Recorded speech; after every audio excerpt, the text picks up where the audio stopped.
Bismillah. Assalamualaikum warahmatullahi wabarakatuh.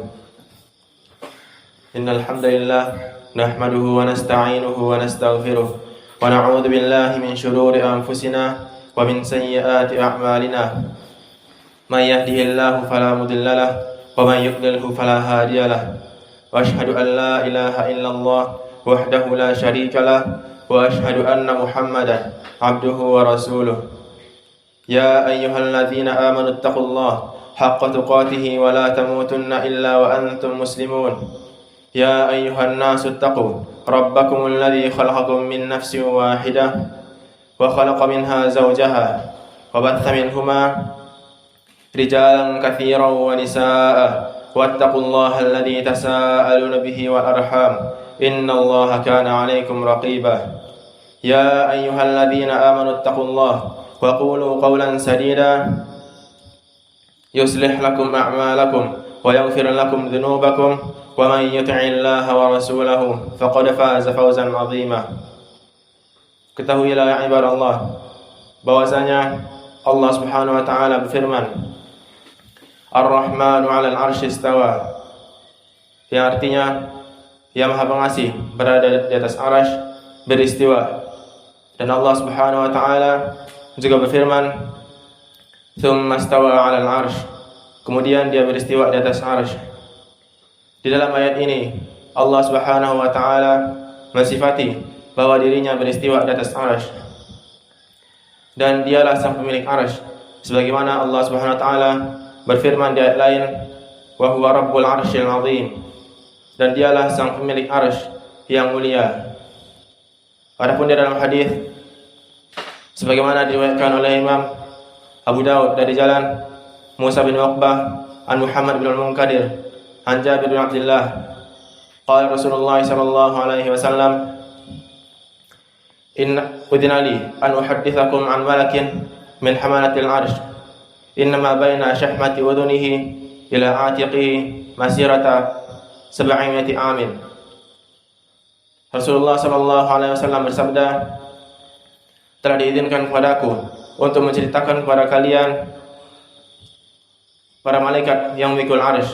Sesungguhnya jarak antara ujung telinganya dengan pundaknya jarak perjalanan 700 tahun. Hadis ini sahih, disahihkan oleh Imam Al-Haythami dan Imam Al-Wadi'i di dalam kitabnya Sahih Musnad dan Imam Al-Albani. Adapun sang pemikul arsy, mereka ada para malaikat yang mana mereka tidak bermaksiat kepada Allah dan mereka melakukan apa-apa yang Allah perintahkan kepada mereka. Sebagaimana Allah Subhanahu wa taala berfirman, "Alladzina yahmiluna al-arsya wa man hawlahu yusabbihuna bihamdi rabbihim wa yu'minuna bihi." Yang para malaikat yang memikul arsy dan para malaikat yang berada di sekitarnya, mereka bertasbih memuji Rabb mereka dan mereka beriman kepadanya. Dan Allah Subhanahu wa taala juga berfirman, "Wal malaku 'ala arja'iha wa yahmilu 'arsya rabbika fawqahum yauma idzin thamaniyah." Dan para malaikat yang berada di berbagai penjuru, sedang mereka memikul arsy mereka di atas kepala mereka, yang mana mereka pada saat itu ada 8 orang malaikat. Di dalam ayat-ayat yang telah lalu menunjukkan bahwasanya arsy tersebut sangatlah luas dan sangatlah besar. Sebagaimana Allah berfirman, "Wa huwa rabbul 'arsyil 'azim." Dan dialah sang pemilik arsy yang mulia. Dan Allah Subhanahu wa taala juga berfirman, "Dzul 'arsyil majid." Pemilik arsy yang mulia. Dan sebagaimana telah datang di dalam hadis yang diriwayatkan oleh Al-Bukhari dan Muslim dari Ibnu Abbas, Nabi SAW bersabda di saat sedang kesulitan, "La ilaha illallah rabbul arsyil karim." Tidak ada ilah kecuali Allah, Rabb, pemilik arsy yang mulia. Dan juga sebagaimana diriwayatkan oleh Imam Muslim diriwayatkan dari Abu Dzar, Nabi SAW bersabda, "Mas samawati sab'u wa ma fihinna wa ma bainahunna fil kursi illa kahalqatin mulqa bi'ardin falah wal kursi fil 'arsy katilkal halqah fi tilkal falah. Nabi sallallahu alaihi wasallam bersabda, tidaklah langit yang 7 dan apa-apa yang ada padanya dibandingkan dengan kursi, melainkan seperti cincin besi yang dilemparkan ke tanah yang luas. Dan kursi dibandingkan dengan arsy bagaikan cincin yang dilemparkan ke tanah yang lapang. Hadis ini sahih, disahihkan oleh Imam Al-Albani di As-Sahihah. Dan juga di dalam hadis diriwayatkan oleh Imam Ibnu Ahmad di dalam kitabnya As-Sunnah dari Ibnu Abbas secara mauquf. Ibnu Abbas berkata, al-kursi mawdi'ul qadamain wal 'arsy la yaqdiru ahadun qadrahu. Kursi adalah tempat kedua kaki Allah dan 'arsy tidak ada yang sanggup untuk menghitungnya. Dan hadis ini sahih, disahihkan oleh Imam Al-Albani di kitabnya As-Sahihah. Dan arsy dialah makhluk Allah yang paling tinggi. Tidak ada lagi makhluk di atasnya, di bawahnya, di atasnya. Sebagaimana diriwayatkan oleh Imam Al-Bukhari dari Abu Hurairah, Nabi sallallahu alaihi wasallam bersabda,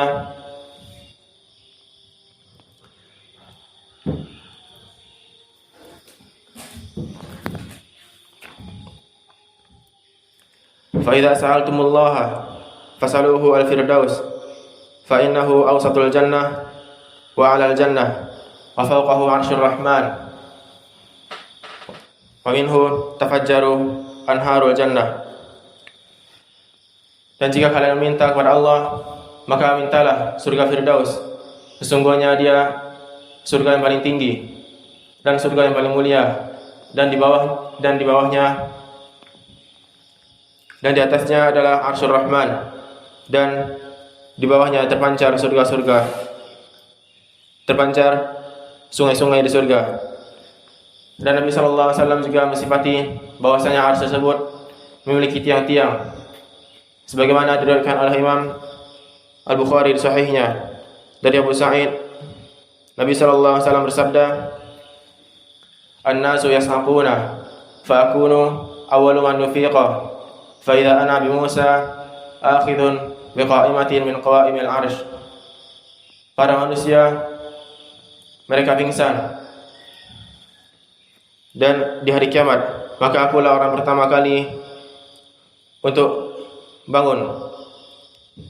Pada saat itu aku dengan Musa memegang di antara tiang-tiang arsy. Dan bahwasanya arsy dialah awal kali makhluk sebelum langit dan bumi. Sebagaimana diriwayatkan oleh Muslim dari Abdullah bin Amr bin As, Nabi sallallahu alaihi wasallam bersabda, "Kataballahu maqadira khalaiqah qabla an yakhluqa as-samawati wal ard bi 50,000 sanah." Qala wa 'arshuhu 'alal ma'. Nabi sallallahu alaihi wasallam bersabda, Allah Subhanahu wa taala menetapkan takdir-takdir makhluk sebelum dia menciptakan langit dan bumi 50.000 tahun. Dan arsy-nya berada di atas air, dan arsy-nya berada di atas air. Demikian yang dapat kami sampaikan. Allahu a'lam.